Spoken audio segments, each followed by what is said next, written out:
বিবাহিত জীবন ১৫টা বছর পার করে দিলাম। প্রবাস জীবন ১০ বছর ধরে চলছে।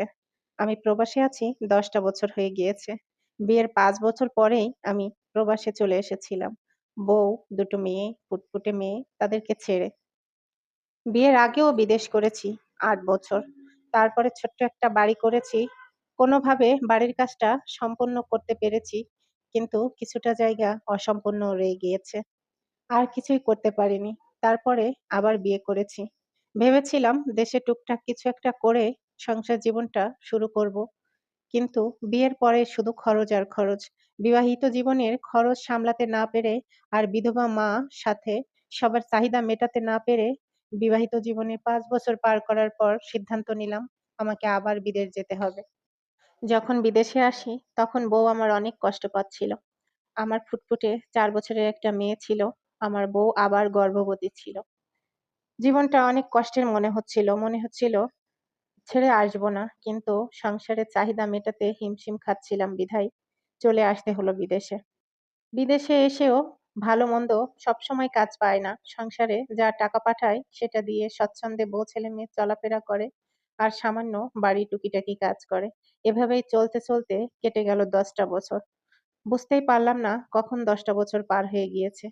৪ বছরের যে মেয়েটাকে রেখে এসেছিলাম তার বয়স এখন ১৪ বছর। শুনেছি তার নাকি ছেলে পছন্দ হয়েছে, মা তাকে বিয়েও দিয়ে দিয়েছে। আমার কাছে অনুমতি নিয়েই বিয়ে দিয়েছে। মেয়ে আমার সুখেই আছে। মেয়েকে বিবাহিত জীবনে যা কিছু লাগে সবকিছু গুছিয়ে দেওয়ার চেষ্টা করেছি। কিন্তু গুছিয়ে উঠতে পারিনি আমার জীবনটা। ছোট্ট মেয়েটাও বড় হয়ে গিয়েছে। তার বয়স এখন ৮ বছর। মাঝখানে ২-১ বার বাড়িতে এসেছিলাম। ২-১ মাসের জন্য বেড়ায়ে তারপরে আবার চলে এসেছি। এভাবেই জীবন চলছে। ১০ টা বছর পার হয়ে গেল বুঝতেই পারলাম না। আগামী মাসে বাসায় যাব। ভাবছি এবার একেবারেই চলে যাব। কিন্তু বাসায় যখনই বলি একেবারে চলে যাব, তখনই বাসার লোক রাজি হয় না। বলে, "এখনো টাকা পরিশোধ করতে পারোনি, এখনো অনেক টাকা দেনা আছো, এখনো কাজ শেষ হয়নি, এটা শেষ হয়নি, ওটা শেষ হয়নি।" আমি যদি সারাটা বছরও, সারাটা জীবনই বিদেশ কাটিয়ে দিই, তারপরেও বোধহয় তাদের চাহিদার শেষ হবে না। ভাবলাম বাকি জীবনটা দেশেই কাটাবো। যতটুকু পেরেছি ততটুকুই ধন্যবাদ। অল্প কিছু সম্বল নিয়ে দেশে ফিরবো এই যখন বউকে বলি, বউ বলে আরো কিছুদিন থেকে আসতে।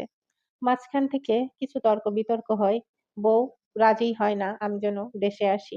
কিন্তু আমার আর মন বিদেশে থাকতে চায় না। তাই আমি সিদ্ধান্ত নিলাম যে আমি দেশেই চলে আসবো। ১০ দিন বাদে আমার বিমানের টিকিট কাটা হয়েছে। আমি বাসায়